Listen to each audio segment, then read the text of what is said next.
L'autre jour, je perdais mon temps à lire des journaux des années 2000 jusqu'à ce que je tombe sur un article qui a attiré mon attention. Checkez ça. On mentionne un recours collectif autorisé contre l'Auto-Québec, qui est notre société d'État responsable des jeux de hasard, entamé par un regroupement de joueurs avec des problèmes de jeu. Selon eux, les machines à sous sont des appareils dangereux, conçus expressément pour attirer les personnes vulnérables.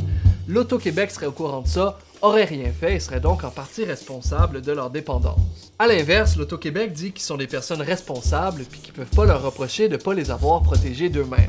Au final, on saura jamais qui avait raison puisque, 8 ans plus tard, l'affaire s'est réglée à l'amiable.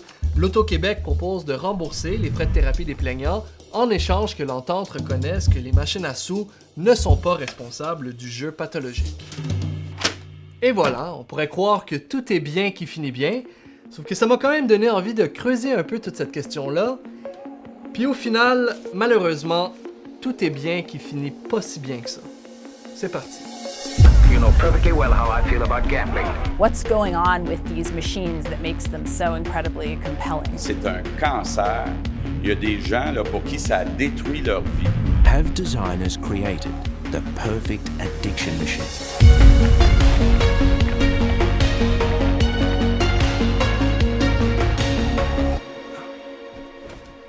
Ok. Bon, a priori, une machine à sous, c'est plutôt simple. Tu mises de l'argent dans un appareil qui génère aléatoirement une série de symboles. La plupart des combinaisons te font perdre ton argent, mais il y en a certaines qui peuvent te rendre excessivement riche.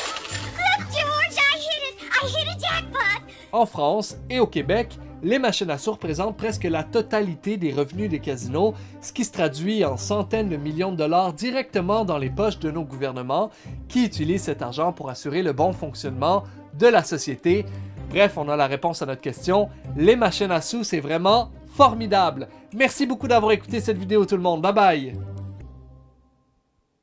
C'est une blague évidemment, on vit dans une dystopie. 4 $ sur 5 insérés dans ces machines-là provient de joueurs qui ont des problèmes. En France, les joueurs à problème, qui représentent 10% de l'ensemble des joueurs, génèrent à eux seuls 41% des revenus des machines à sous. Au Québec, c'est 2 fois pire. 9% des joueurs ont un problème de jeu, puis génèrent 76% des revenus. Alors oui, si dans les faits, c'est techniquement vrai que les profits des machines à sous reposent sur le fait de détruire la vie d'une partie de leur clientèle, la vraie question qu'il faut se poser, c'est à qui la faute? C'est-tu juste les joueurs qui sont pas capables de gérer, ou est-ce que ça a rapport avec la manière dont sont conçues ces machines? Allons voir. The more I play, over time, the less I'll win. It's just built that way. Pour s'assurer de faire des profits, les machines à sous sont préprogrammées avec ce qu'on appelle un taux de retour. Le taux de retour, c'est le pourcentage de l'ensemble des mises des joueurs qui leur sont éventuellement retournées sous forme de gains. Autrement dit, plus une machine a un gros taux de retour, plus elle donne des gains aux joueurs, et plus son taux de retour est petit, plus elle conserve l'argent. Mais fort heureusement, dans la plupart des pays, le gouvernement impose un taux de retour minimum. Au Québec, c'est 83%, en France, c'est 85%. Sauf que là, l'autre jour, je suis tombé sur quelque chose d'un peu bizarre. Checkez. Fait qu'on pourrait s'attendre à ce que les casinos, dont l'objectif est de faire de l'argent, programment leurs machines avec le plus petit taux de retour permis. Sauf que quand j'ai checké, quelle ne fut pas ma surprise de constater que c'était pas tout à fait ça. Regardez. Le taux de retour moyen des machines à sous est de 92% au Québec, jusqu'à 93% en France, puis même genre à Las Vegas, c'est 93%, soit beaucoup plus que le minimum permis. Là, je sais qu'à première vue, on pourrait penser que l'industrie des jeux de hasard est en fait profondément altruiste. Mais au contraire, cette incohérence-là, c'est justement le point de départ pour comprendre pourquoi les machines à sous sont si dangereuses. Puis pour vous le démontrer, je vais faire quelque chose que j'ai pas l'habitude de faire sur ma chaîne, sortir de chez moi. C'est parti!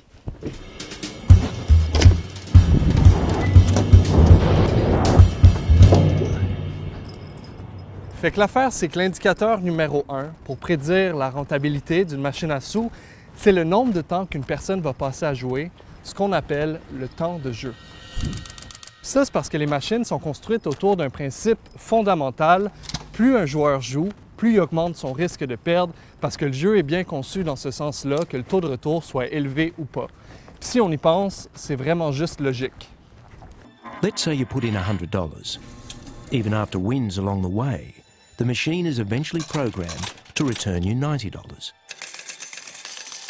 You've now got $90, and the machine is programmed to return you 90% of that, $81. With $81, you'll end up with $73, and so on, until you've lost your last dollar. Autrement dit, un taux de retour élevé, c'est pas nécessairement négatif. Au contraire, ça fait des machines qui ont l'air plus justes, qui sont plus attrayantes pour les joueurs. Puis si tu es capable de les faire jouer assez longtemps, ils vont toujours finir par perdre leur argent. C'est-tu bien fait pareil? I swear to you, Flora, this machine mocks me. Puis pour bien comprendre comment est-ce qu'ils réussissent à faire jouer les gens aussi longtemps, rien de mieux que d'aller faire une petite enquête sur le terrain. Let's go!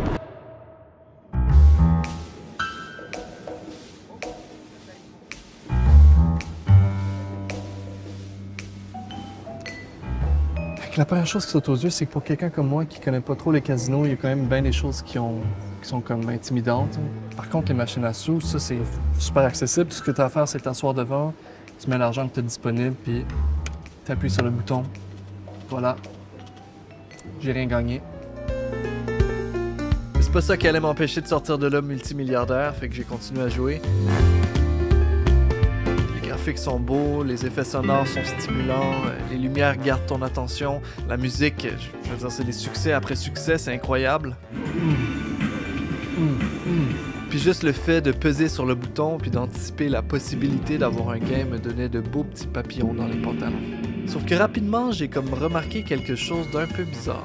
J'ai encore de passer à deux doigts d'avoir quelque chose de gros là, regardez. Vous voyez, j'ai eu comme 4 fois ce symbole-là. Si je l'avais eu là, j'aurais été riche, quoi.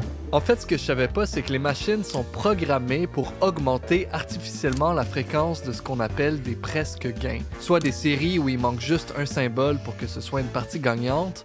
Puis l'objectif de ça, c'est de prolonger le temps de jeu des joueurs. Ça fait comme 5 fois que ça me fait ça. Comme là, mettons, la machine elle dit que j'ai gagné 60 sous, sauf que j'ai misé $1,20.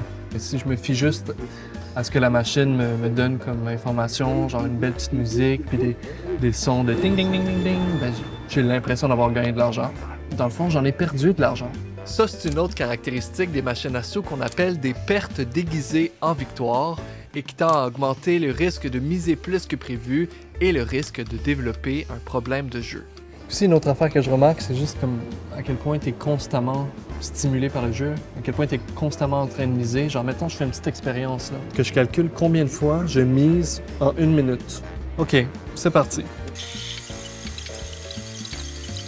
Fait que j'ai misé 18 fois en 1 minute. Ça, mettons, pour 1 heure, ça fait plus de 1000 mises par heure, ce qui est quand même énorme.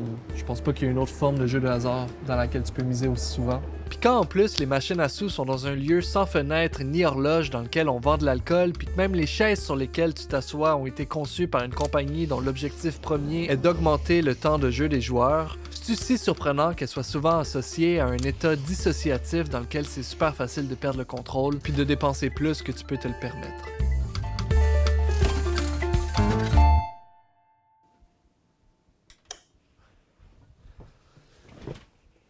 OK. Au-delà du design des machines à sous, il y a aussi toute la question de leur accessibilité. C'est probablement ça la plus grosse différence entre la France et le Québec, puis ce qui explique pourquoi c'est en pair ici. Alors en France, c'est plutôt simple. Le gouvernement réglemente les machines à sous, puis c'est des casinos privés qui les exploitent en respectant les règles qui ont été mises en place. Le casino d'Alette-les-Bains vous invite à réaliser vos rêves. Au Québec, c'est assez différent. Tous les jeux de hasard sont la responsabilité d'une société d'État nommée l'Auto-Québec qui jongle avec 2 objectifs principaux. Le premier, c'est de faire de l'argent en atteignant des cibles financières de près d'1,5 milliard de dollars déterminées par le gouvernement. Puis le deuxième objectif, c'en est un de santé publique en faisant la prévention des problèmes de jeu. Découvrez nos outils de jeu responsables pour que le jeu reste un jeu. Sauf que vous comprendrez bien que ces 2 objectifs qui sont complètement contradictoires. L'Auto-Québec ne peut pas diminuer les problèmes de jeu, considérant que les problèmes de jeu sont nécessaires pour leur permettre d'atteindre les cibles financières qui se font imposer. C'est un combat perdu d'avance, et ça mène inévitablement à une gestion de l'offre qui n'a aucun fucking rapport, ou comme dirait l'Observatoire des Jeux de France, qui est l'exemple de ce qu'il ne faut pas faire en matière d'accessibilité. Alors pour dresser un petit portrait de la situation, il y a 6 fois plus de machines à sous par habitant adulte au Québec qu'il y en a en France, et là où en France les machines ne peuvent être situées que dans les casinos, au Québec il y en a également dans des milliers de bars et restaurants un peu partout sur le territoire, ce qui fait qu'il y a 2 fois plus d'établissements avec des machines à sous à Montréal qu'il y en a dans l'entièreté de la France. Puis comme si c'était pas assez, elles sont disproportionnellement distribuées dans des quartiers pauvres où la population est plus à risque de développer des problèmes de jeu. Et oui, c'est vrai que ça fait que nos machines sont beaucoup plus rentables que celles qu'il y a en France, mais après faut pas non plus s'étonner que presque tous leurs revenus proviennent des joueurs à problème, du monde avec des familles, des personnes âgées, des personnes seules, des personnes pauvres, plein de monde qu'on a collectivement décidé que c'était correct d'exploiter.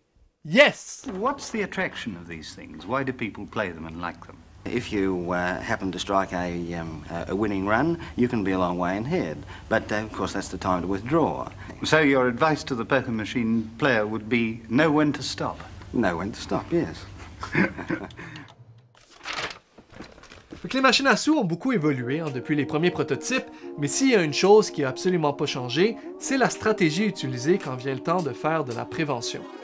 Déterminez vos limites à l'avance. Planifiez l'heure de votre départ. Prenez une grande respiration. Évitez les guichets de banque automatiques. Le message est toujours le même, on vous dit de respecter vos limites, de ne pas jouer quand vous êtes triste, de ne pas jouer trop longtemps. Bref, on met la responsabilité sur le dos des joueurs de se contrôler. Bien sûr, il n'y a rien de mal à être responsable, mais idée comme ça, si tu veux que les gens évitent les guichets automatiques, peut-être ne pas mettre des guichets automatiques à côté de chaque hostie de machine.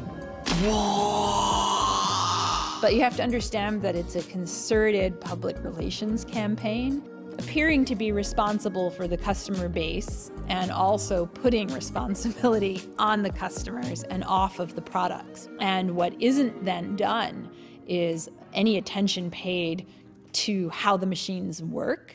That whole conversation can be shut down. La réalité, c'est qu'on connaît déjà une tonne de solutions qui seraient pas mal plus efficaces que de donner un pamphlet au monde puis leur dire de faire attention. Par exemple, au début des années 2000, la Norvège, évidemment, a drastiquement réduit le nombre de machines à sous sur son territoire puis a remplacé les restantes par de nouvelles programmées pour être moins dangereuses. Oui, ça a diminué leur chiffre d'affaires, mais vous savez quoi d'autre a diminué? Les problèmes de jeu. Qui aurait cru? Si notre objectif, c'est véritablement de faire une différence, il faut, comme ils ont essayé de le faire il y a plus de 20 ans dans le recours collectif, adresser la responsabilité des gens au pouvoir qui ont tous les moyens de mieux prévenir les problèmes de jeu, mais qui font absolument rien parce qu'ils bénéficient de la situation. Voilà.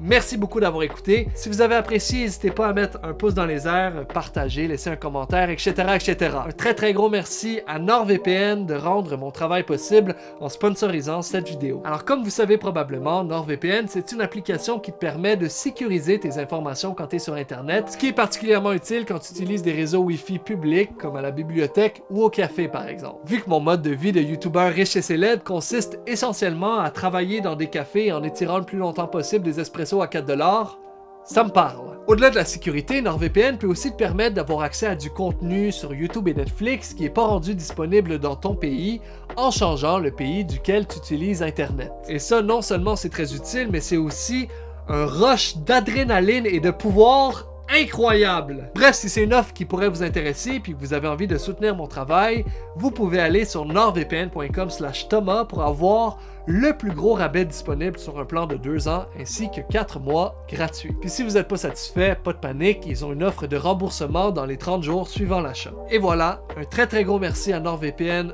de soutenir mon travail et un gros merci à vous tous d'avoir écouté cette vidéo. À la prochaine.